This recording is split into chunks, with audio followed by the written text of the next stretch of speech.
Well, newly elected 1st District Congressman Steve Scalise had plenty to say to farmers about farm issues.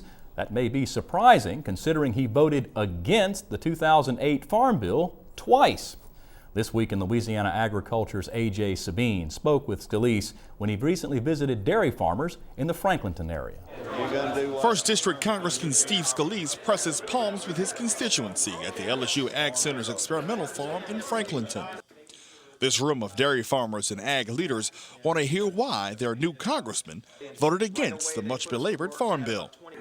Scalise voted against the legislation because he felt the bill added too much money to welfare programs. Really, they hijacked the Farm Bill, because if you look at a bill and 75% of it is not related at all to farming, then that to me is not a farm bill. That was a welfare expansion bill that they then threw in some benefits for farmers too.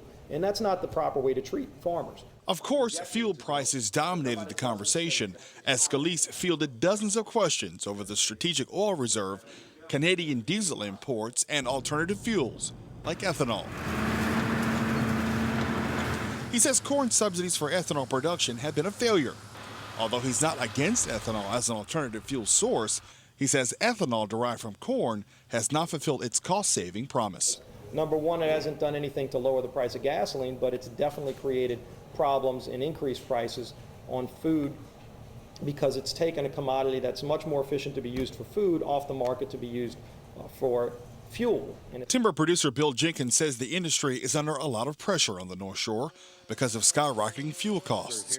However, he likes what his new congressman had to say at this meeting. The forest products industry, which Washington Parish is probably one of the bigger forest products area in the whole state, is having a whole lot of problems with that. And it seems like that the congressman is listening at those problems and that he'll be willing to help in every way that he can. Ex-Navy Captain Carolyn Griffin asked her representative about the USDA's animal ID program. She thought the congressman was on point. As a whole, I thought he was very common sense approach, and I hope that what he said was actually true, and that's really where it's coming from. And I hope he doesn't let the turkeys in D.C. get him down. Scalise sits on the Natural Resources and Veterans Affairs committees.